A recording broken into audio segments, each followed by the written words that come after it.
তো হ্যালো বন্ধুরা, বিকেল হয়ে গেছে আর আমার বধূকে নিয়ে আমি একটু এসেছি আজরাতে। তো দেখো কী হারে লোম উঠছে, আর আমার একটা পার্সেল এসছে, তো হয়তো আমার ছেলে ডাকছে, তো আমাকে একটু নিচে যেতে হবে। তো ভিডিওটা একটু স্টপ করলাম। তো দেখো দেখো শুধু, আচ্ছা পুরো ভিডিওটা দেখবে। আচ্ছা আমার লাইভে না, লাইভটা যদি দেখতে চাও তো অবশ্যই রিঙ্কু কোলে সার্চ করতে হবে ফেসবুককে। তো দেখো ওর শুধু লোমগুলো দেখো।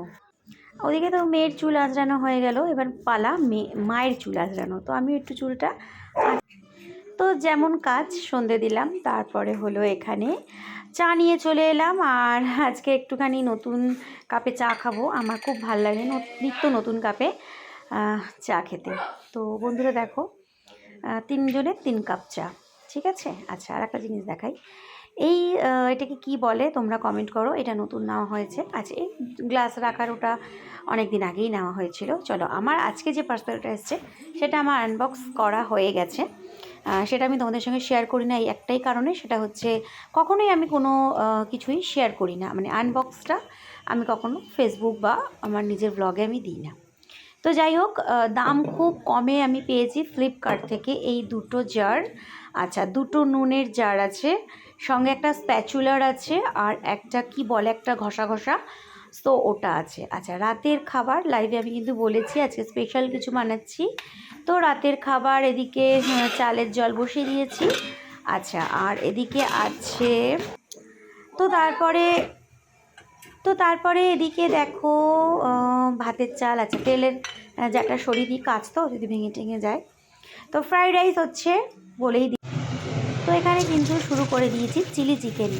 আচ্ছা চিলি চিকেনের জন্য আমি দুপুরবেলায় ম্যারিনেশন করে রেখেছিলাম চিকেনটা, তো এখন শুধু মাত্র ভাজা হবে। চিলি চিকেনের আগে নিশ্চয়ই পকোড়াটাই ভাজতে হয়, সেটা তোমরা জানো।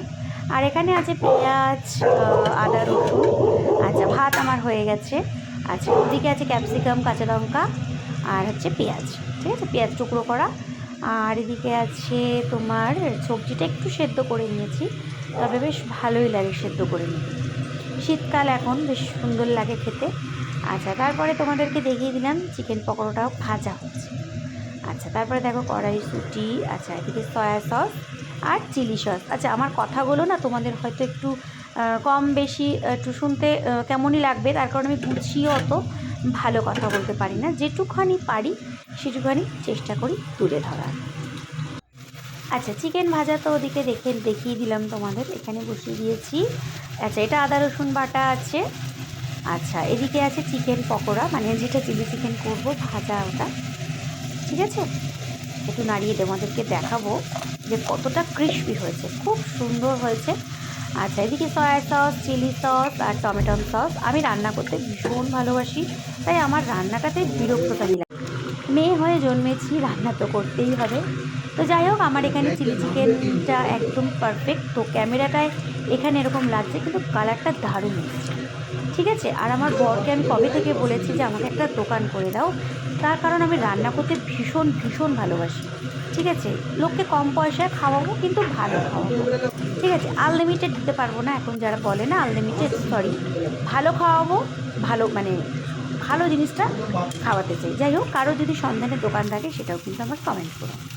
আচ্ছা এখানে দেখো মটরশুঁটি, কাজু বাদাম দিইনি, কিশমিশ আর গাজর ভাজা কমপ্লিট হয়ে গেছে। এদিকে ভাত সেদ্ধ হয়ে গেছে, মানে চালটা সেদ্ধ করা হয়ে গেছে। আর আরেকবার দেখিয়ে দিতে তোমাদেরকে লাস্ট চিলি চিকেনটা ধোয়া ওঠা, খুব সুন্দর গন্ধ ছাড়ছে। আচ্ছা আমার বর আমাকে ওটাই বলছে যে এত সুন্দর সুন্দর খাবার বানাও, তোমার বিরক্ত লাগে না? আমি বললাম না, খেতে যেকালে হবে, বিরক্ত কী আছে, রেস্টুরেন্টে গিয়ে তো আমরা কত টাকায় খরচা করে আসি, তাই না বন্ধুরা বলো?